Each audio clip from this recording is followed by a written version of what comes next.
자, 여러분 밤새 편히 잘 쉬셨습니까? 11월 27일 벌써 이제 목요일이네요. 자, 오늘 이데일리 신문에 나온 주요 내용들 중에서 시장과 관련된 내용들 또 브리핑 시작을 해보겠습니다. 자, 오늘 탑 기사는 좀 눈여겨서 좀 보실 만한 그런 기사가 되겠습니다. 외국인의 매도세 11월 달 들어서 10조 넘게 지속되고 있다는 얘기는 저도 아주 입이 아프도록 이번 달 내내 말씀을 드렸던 것 같습니다. 이번 달은 그러니까 11월 달은 외국인이 순매도로 전환을 한 데 이어서 또 환율도 좀 급등을 했고 등등등 여러 가지로 특히 이제 외국인 수급 측면에서 봤을 때는 우리 시장에 참 쉽지 않은 그런 한 달이었습니다. 이제 거의 마무리 돼가고 있죠. 근데 자, 지금 표를 보시는 거는 코스피 200 선물 외국인들 순매매 추이입니다. 잘 보시죠. 월 중반쯤까지 분위기가 약간 오락가락 하다가 중반 이후부터 그러니까 후반부터요. 뭐라고 봐야 되겠죠. 19일부터 보면 외국인들이 매일 선물을 사고 있습니다. 최근 6거래일 연속 순매수를 기록을 해서 1조 9,440억 원의 매수 포지션을 잡았다라는 얘기죠. 요 같은 기간 동안 우리가 보통 이제 현물 쪽에서 외국인들 수급을 많이 보니까 같은 기간 선물은 1조 9천억 거의 2조 사는 반면에 현물은 3조 4천억 넘게 순매도를 했습니다. 그러니까 선물은 사고 현물은 계속해서 팔았다 이런 얘기가 좀 되는 거죠. 특히나 주목적에서 보셔야 될 거는 오른쪽 24일입니다. 1조 3천억 원을 이날 하루 동안에만 외국인들이 선물을 샀다라는 얘기죠.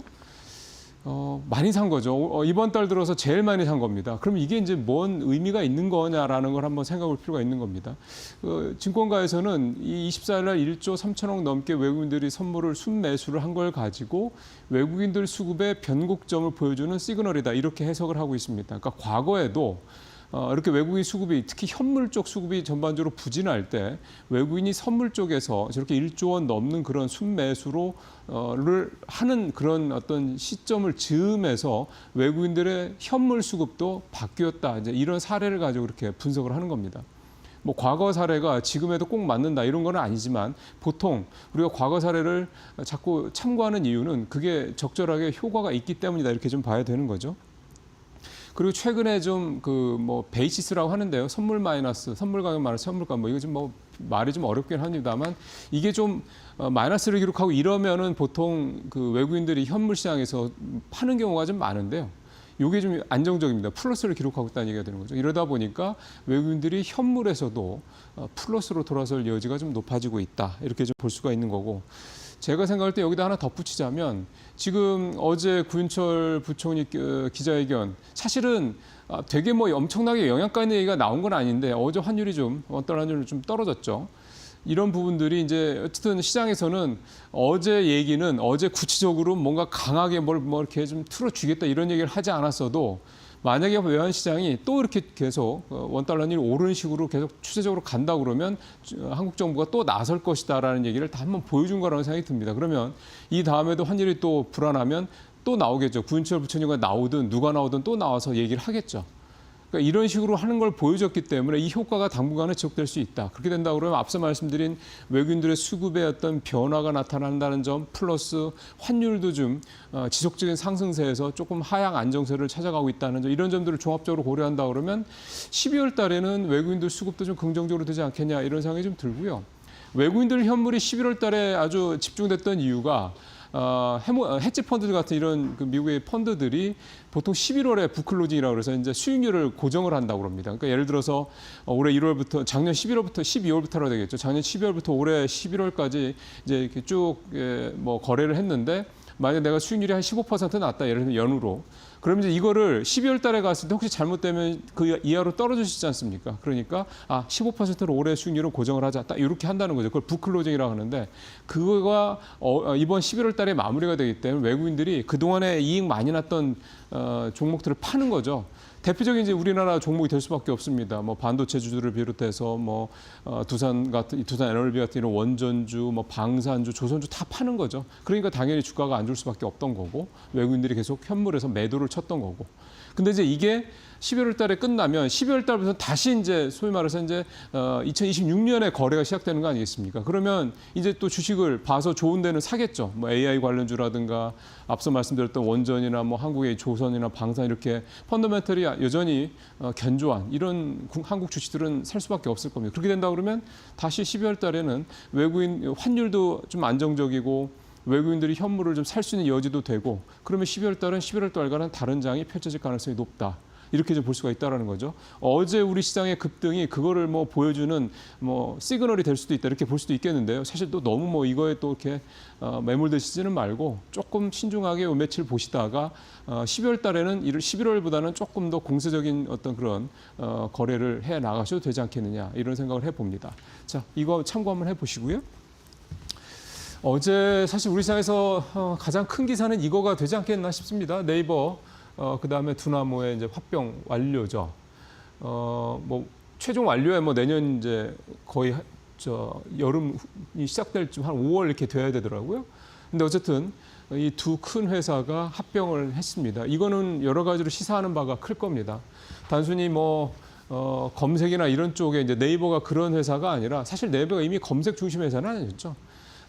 파이낸셜을 통해서 이제 이 금융 쪽에 이미 상당히 좀 깊게 발을 들여놓은 상태고, 그다음에 쇼핑을 통해서 전자상거래 쪽에서도 뭐 쿠팡 다음으로 위력을 갖고 있는 그런 회사입니다. 자, 이런 회사가 이제 비트코인, 그러니까 가상자산의 국내 탑인 두나무와 이제 손을 잡았다는 얘기입니다. 중요한 거는 그럼 이 두 회사가 합쳐져서 도대체 뭔 어떤 시너지 효과를 낼 것이냐, 이거에 대한 앞으로의 해석이 이제 중요하다는 생각이 좀 듭니다. 지배구조는 지금 이번에 뭐 기업 가치는 1대3 정도라고 하는데요. 뭐 보니까 기업 가치 그 부분하고 그 주식 교환 비율하고 이게 기업 가치 교환 비율, 그 교환가액하고 조금 다르더라고요. 어쨌든 대략 한 1대 2.54대 1 이게 이제 주식 교환 비율이고요. 기업 가치는 1대 3의 비율. 시장에서 그동안 얘기가 나왔던 요 정도 수준으로 돼서 뭐 시장에서 예상했던 것보다 아주 나쁜 뭐 큰 차이는 없는데 증권사들은 주식 교환 비율이 1.3이 아니라 1.25가 됐다는 것에 조금 더 점수를 더 주는 모습이더라고요. 교환가액 두나무 43만 원, 네이버 파이낸셜 17만 원 이렇게 되고요. 그래서 두나무가 공고를 냈더군요. 43만 9천 원 이거에 이제 매수 청구를 받겠다 이렇게 얘기를 좀 하고 있습니다. 자, 중요한 거는 이제부터입니다. 일단은 두나무의 그 송치영 의장하고 김영년 부회장 두 사람이 이제 네이버의 최대 주주가 됩니다.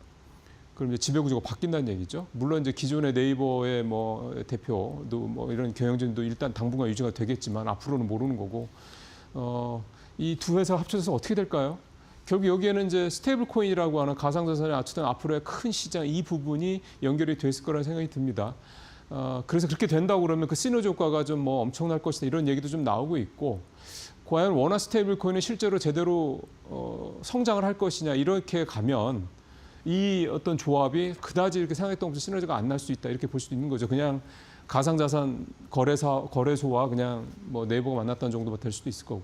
그러니까 중요한 거는 결국 여기서 이제 얼마나 이 두 회사의 인재들이 모여서 얼마나 창의적인 비즈니스 모델을 만들어낼 것이냐 이거라고 봐야 됩니다. 그렇게 생각하면 되게 주식적인 측면에서 봤을 때는 되게 주가가 올라갈 수 있는 그런 어떤 기대감을 주는 거죠. 반면에 그런 부분들이 삐끗하다 그러면은 또 주가는 엄청나게 급락을 할 수도 있는 거고요. 주식이라는 게 기대감으로 올라간다는 걸 감안하면 이 네이버와 두나무의 합병은 그 기대감을 충족시키기에는 충분한 그런 어떤 소재다 될 수가 있겠습니다. 예, 어제 누리호 4차 발사 오늘 새벽에 있었고 이렇게 기대감 때문에 주가도 좀 올랐습니다. 사실 근데 이거는 시작이고요. 내년 5차, 6차 이게 더 중요하다고 좀 시장에서는 좀 보고 있고요. 어제 뭐 주가 일부 뭐 하나 에어로스페이스라든가 한국 항공우주 등 오르고 이런 부분들은 뭐 그냥 크게 의미를 부여할 부분은 아닌 것 같고, 중요한 거는 5차 발사, 그러니까 이번 4차가 아니라 5차 발사 때부터는 이제 모든 걸 다 민간에서 합니다. 그러니까 한화 에어로스페이스가 제작 총괄도 맡고 그다음에 운영도 다 하고요. 발사대 운영, 발사체 이송 전 과정을 민간이 담당하는데 이게 무슨 의미냐면 5차 때부터는 이제 정부 기관에서 그러니까 정부에서 기술 개발하는 우주 항공 관련된 기술, 발사체 기술이 이제 민간으로 넘어간다는 얘기가 좀 되는 거죠. 그렇게 되면 이제 이게 다른 나라 사례, 미국이라든가 뭐 중국이라든가 일본이라든가 이런 다른 나라 사례를 보더라도 급격하게 이제 성장을 하고 수익성을 만들어낼 수 있는 모델로 이제 바뀌게 될 겁니다. 이제 그거를 이제 이 누리호 5차 발사 때부터 이제 우리가 볼 수 있지 않겠느냐. 어쨌든 우리나라 우주항공은 뭐 우리가 방산 기술이라든가 최근에 그 KF-21 같은 이런 전투기 기술에서도 우리가 볼 수 있듯이 밖에서 보는 거 상상 이상으로 포텐셜이 엄청나게 크다라는 거, 우리가 갖고 있는 이 제조 능력, 이게 이 창의력 이런 것들이 굉장히 크다라는 점에서 우주항공은 뭐 지금 이제 개화기 이제 시작했다 이렇게 봐도 뭐 무리는 없을 것 같습니다. 자, 짧게 마지막 소식 하나 더 보겠습니다. 발 빼는 중학개미 중펀드 한 달새 2천억 썰물. 예, 표를 보시면요. 설정액만 줄어든 게 아니라 수익률도 많이 떨어졌습니다. 최근에 한 달 사이에. 최근에 한 달 사이에 이렇게 중국 펀드 수익률이 떨어진 이유는 기본적으로 뭐 이제 재료들이 별로 없기 때문입니다. 중국 사중전에 마감됐고 미중 정상회담도 끝났고 그다음에 나오는 지표들은 여전히 좀 썩 좋지 않고 그러다 보니까 이제 국내 투자자분들 중국 투자에서 좀 발을 빼고 있는데 사실은 9월, 10월 우리나라 시장도 좋을 때 중국 시장도 굉장히 좋았거든요. 그런 부분들 좀 감안해 들어가셨던 분들 지금 요즘에 빠져나오고 있는 그런 모습이라고 좀 볼 수가 있겠고요. 자, 그러면 이제 중국에 대한 기술적 투자는 뭐 이제 사실 마무리냐 그런 건 아닌 것 같습니다. 오늘 이제 마켓나우 일부에 전병서 소장이 나오시는데 뭐 그때도 제가 이 질문을 드리려고 합니다만은 결국은 중국의 테크 투자는 중국도 역시 마찬가지로 이제 개화기다 이렇게 좀 봐야 될 것 같습니다. AI를 비롯해서 뭐 각종 첨단 산업종, 뭐 미국과의 경쟁에서 계속 성장할 수밖에 없는 거 아니겠습니까? 이따 마켓나우 일부에서 그 부분 자세히 좀 한번 살펴보도록 하겠습니다. 계속해서 시청 부탁드리겠습니다. 마치겠습니다.